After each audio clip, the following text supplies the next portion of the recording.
If you're looking for great moments in orchestral history, you've come to the right place. Thanks for tuning in to the first video, in which I hope there'll be more for this series. My idea is that when I have the opportunity to perform a piece that I think is an important representative of the orchestral tradition, I'll take the opportunity to pair some examples of the performance with some of the ideas behind the piece and circumstances surrounding its composition that I think are important, and that all in total make it a piece that's worth revisiting, reinterpreting, and performing again and in the future. And it's perfect that the first piece that we're going to look at is Beethoven's Third Symphony, which is nicknamed Eroica, because this piece allows us to look at a lot of different things that connect dots throughout history and both in terms of society, politics, musical development, all sorts of things. So it's one reason why this is a really, really important piece. When we talk about music, we often talk about different eras of music when we're talking about orchestral or operatic music, and we often talk about beginning around, well, the Renaissance, but then the Baroque era is where the orchestra as we know it sort of starts to be used by Bach, the Brandenburg Concerti, Handel's large pieces and other operas. And then following that we have the classical era, where the symphony becomes a thing that is another tradition that is passed on to future composers. And then we have the Romantic era, and then we have the 20th century. I don't know if it's going to get a better name in the future, and then who knows where we're living right now, but someday people might agree that there's a certain zeitgeist or something with what's going on in the world right now, artistically speaking. But anyways, Beethoven's an interesting composer because, like a few other composers, he actually bridges some of these different eras and pulls from one thing and then moves on towards another. So why is Beethoven a classical composer? He lived towards what we now call the end of the classical era, and things that are classical about him. Well, first of all, when we talk about classical, we're talking about a word that sort of acknowledges the influence of Greek classics, the idea of ethos, or having order and reason in things that we do. So there's definitely an organized thing that these arts and that the music of the classical era have in common, that is sort of a nod to this Greek classic tradition. And you can see that in architecture with the symmetry of buildings and of a cleanliness to it. So classical music had this, and we see this a lot in the forms that Haydn used for all of his different symphonies. There's a pattern of order in his music, and then in Mozart as well. And then for Beethoven, since Haydn was Beethoven's teacher, at least early on in his career, or at least his teacher in name, we know he didn't necessarily learn that much from him or work with him that much, but he was there. And so Beethoven started as a classical composer who inherited these classical traditions, things like sonata form, using the symphony, the size of the symphony, having certain proportions of and expectations within the piece that would be fulfilled. And so he's in this tradition of a classical composer, and it's with this symphony, the Third Symphony, that something new happens. And he's really, in his first and second symphonies, he's really mastered what a classical symphony is. He's made some developments of his own, like replacing a minuet movement with a faster scherzo movement, which already shows his sort of playfulness that he often uses in his music. But then, so yeah, with this Third Symphony, we're looking at a composer who is still influenced by classical traditions, but who is seeing other trends in the world, romanticism in terms of literature, and other ideas that came definitely from the French Revolution, and he's having this idea of the liberty of the individual, what then can I, as a composer who is an individual, accomplish in my work? What can I do as a revolutionary of music? So it's this interest and spark of his that sort of pushes him to reach new heights and to try new things in this third symphony. So that's what we're going to take a look at today, the things especially that are new and a new development and a new trajectory in the third symphony. So I've talked about what makes Beethoven a classical composer to begin with, or a composer who is writing music during a time in which a lot of composers have these certain common interests or traditions that have been labeled as classical. So what is it that makes him a composer of romantic music, someone who can invent romantic music with this third symphony? Well, when we talk about romanticism, it's important to consider that we're not talking about Valentine's Day romanticism. We're talking about the literary trend of romanticism at the time, which has its roots in French Revolution ideas and values. So we have French authors, writers and philosophers such as Voltaire, who's writing about the importance of all people being able to think freely and express themselves freely without any fear of repercussion for doing so. And you have also Rousseau, who's talking about the idea of all people having equal rights. So with those two ideas, you can see actually how around the same time, the US Constitution is being written and is being influenced by some of those same ideas that inspired the French Revolution.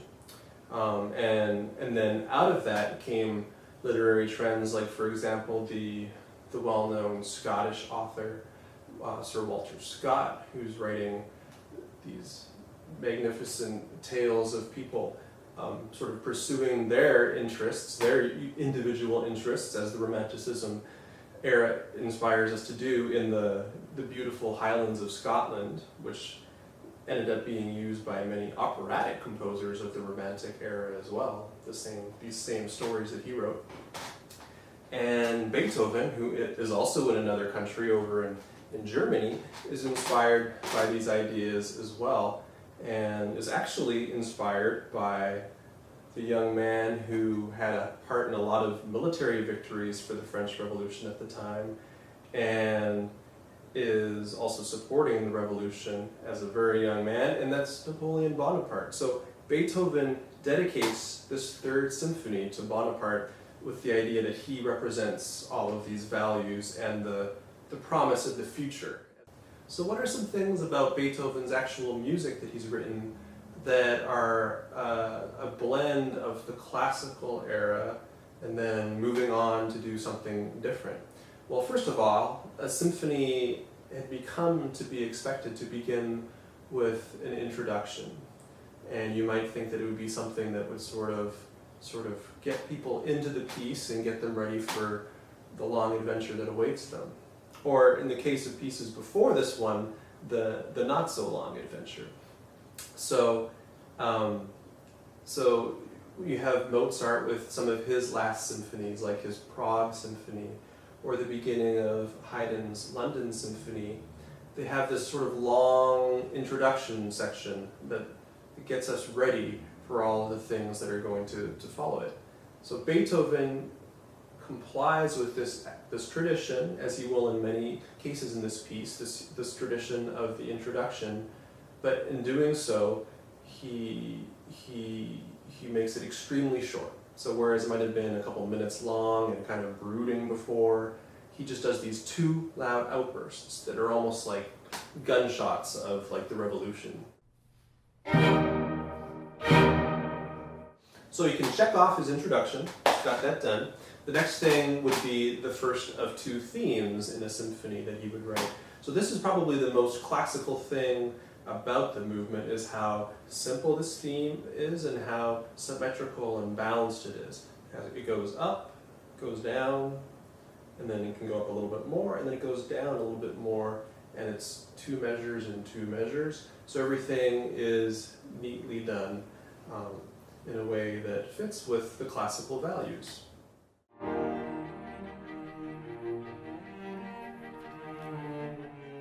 So once Beethoven has presented his first two themes of the piece, which in total, combined with the introduction, is known as an exposition, it's time to move on to the development section of the piece.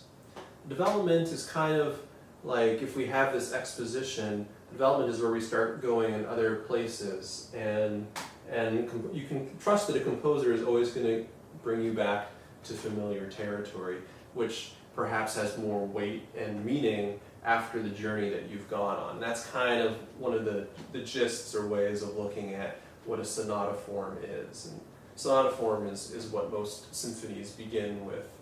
That's sort of their basic recipe or pattern. So with the development in this piece, this is probably the thing that this symphony is, or one of the things that it's most renowned for, just in terms of its sheer length.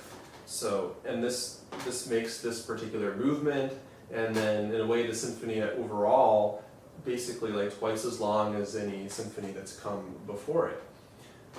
So whereas before, this development is taking you maybe down a different path, and then you're going to somehow get back to the beginning, it's like in this piece, you go down a path, but then you're going to go down a different path that goes in another different direction.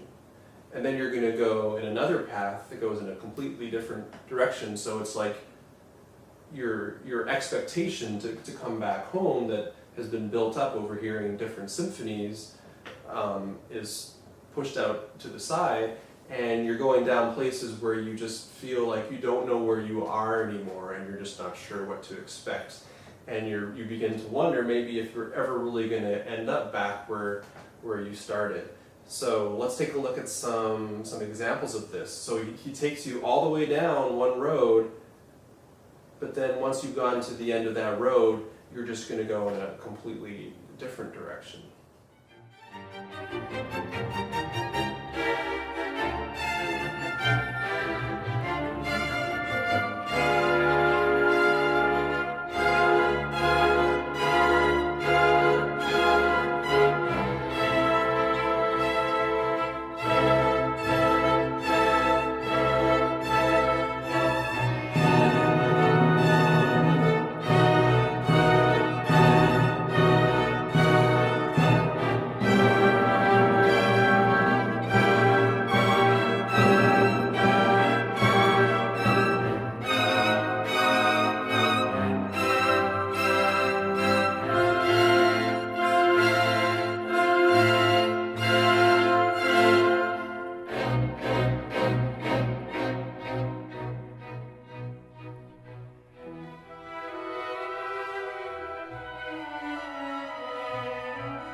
So in that example, you heard music that's really strong and powerful. You heard some lyrical, beautiful music that followed it. So part of using this development is that he can explore all sorts of different characters and contrasting colors and emotions. That's sort of the idea of romanticism, is that you yourself can experience everything, and there's this expression of emotion rather than just sort of a fulfillment of something that is proper. So let's take that example that is from the development section and compare it to something that is very contrasting, but still within the same piece and the same development section.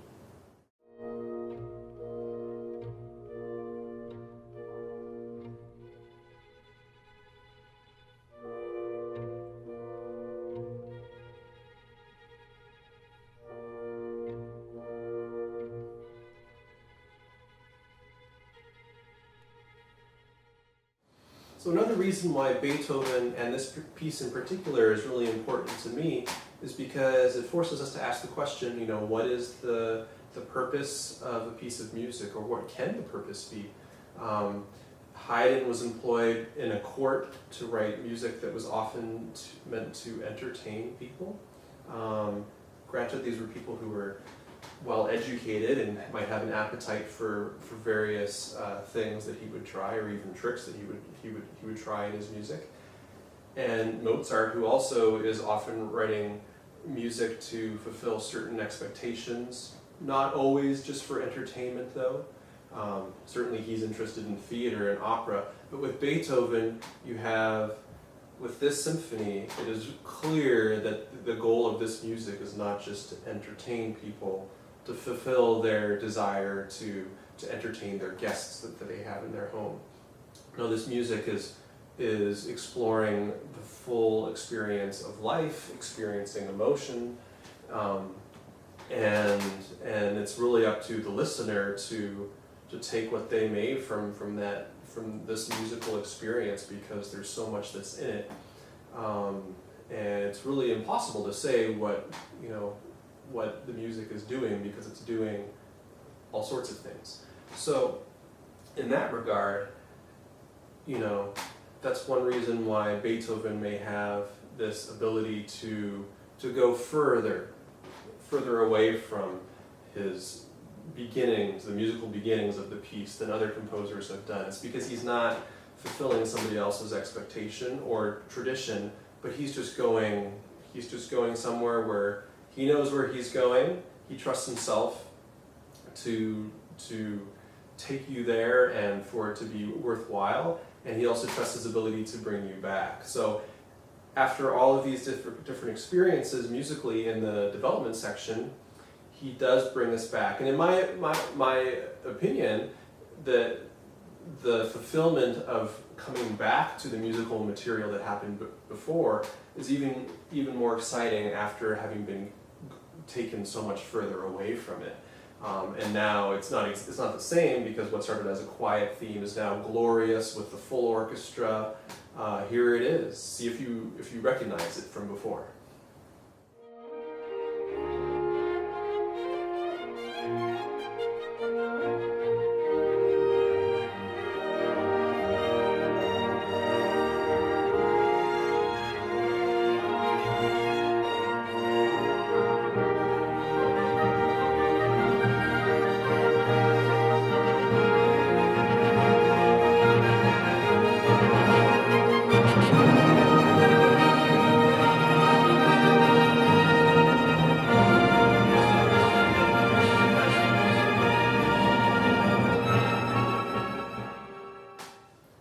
So there is a big controversy surrounding this Third Symphony of Beethoven's, and it comes at the tail end of the piece.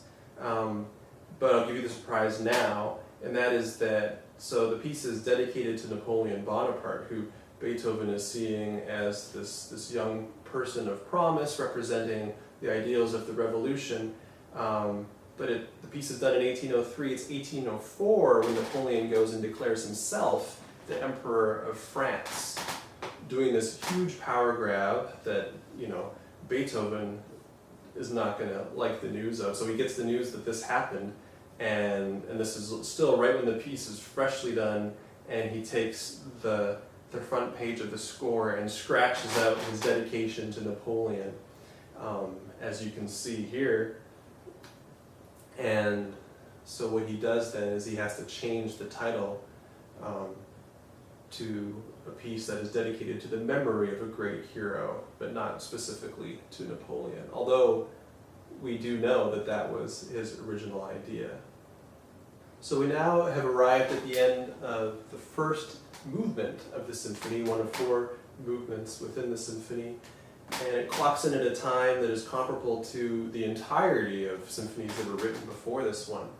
So you might be pretty tired as a listener after hearing just this first movement, just like you might be tired of listening to me speak right now. So I'm not going to talk as much about the other movements of the work.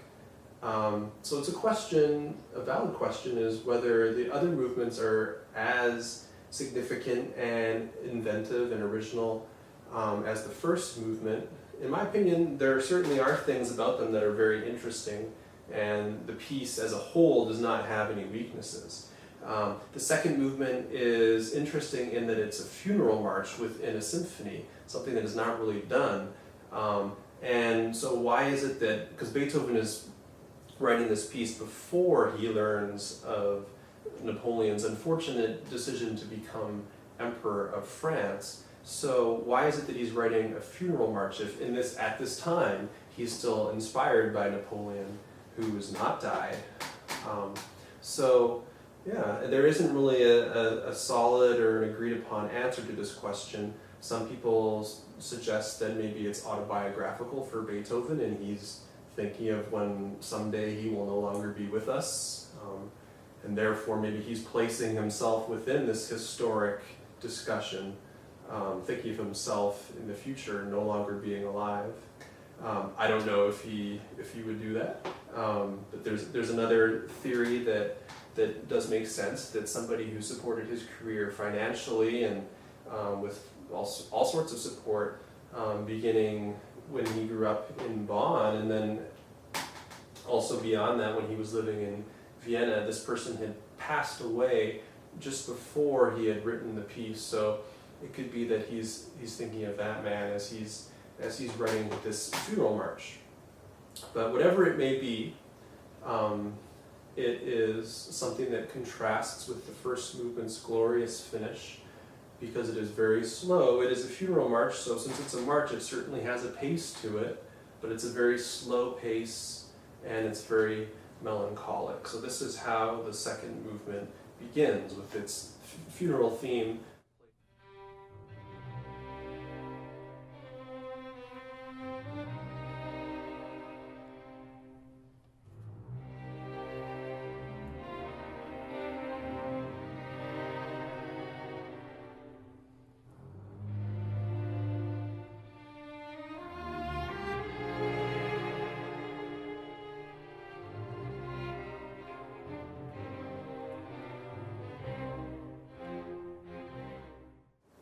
Unlike the first movement of the piece, the second movement does not use the pattern for composition that's known as sonata form, which is a form or a recipe that is common for the first movements of all symphonies. Instead, there's this one section that we've heard the theme of, and that's just going to simply contrast with something that, in this case, is going to be more optimistic.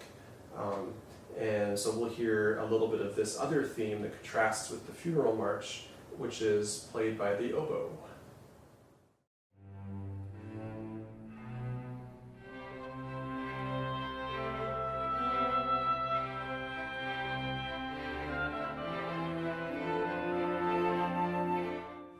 Like the first movement, the second movement will come full circle and close again with the funeral march music. And then after that is a scherzo, which means joke, which is a fast movement in 3/time. And one of the things that it's known for is just a more technical thing. I don't know if it's interesting really, which is that the middle part of the movement is a piece that uses 3 French horns instead of 2, so you can have one group of instruments playing as a solo section, and since they have 3 instruments, they by themselves can play all 3 notes of a chord, so you can have this nice musical passage that just has the French horns. So let's, after this, the fast, super fast and perhaps funny, since it's a scherzo, beginning to the scherzo, we have this glorious French horn section chorale. Let's listen to just a little bit of that.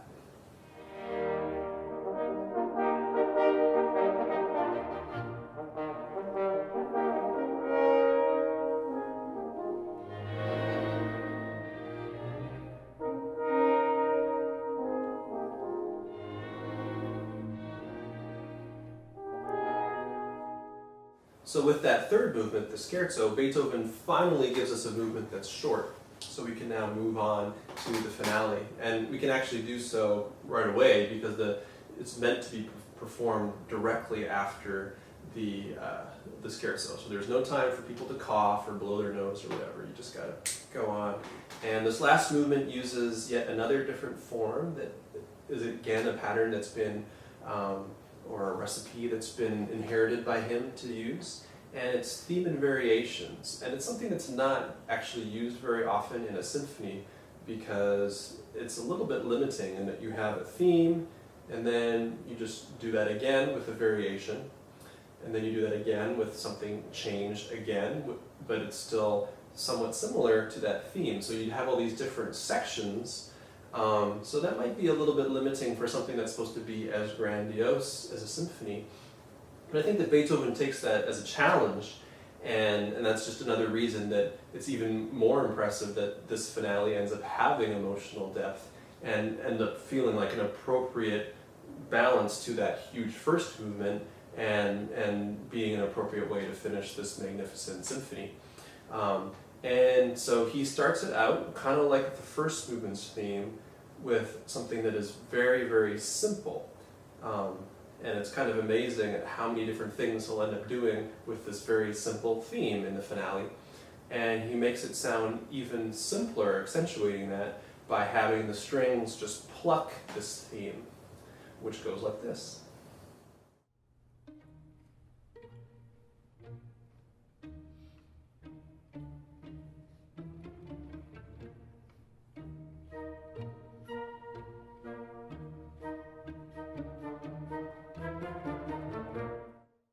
So like with the first movement, he goes and does all sorts of different things, except with the theme and variations, you can always recognize that theme within what he's doing. So he's never going so far away that you don't recognize where you are anymore. And just like with the first movement, things end up becoming larger and more grandiose.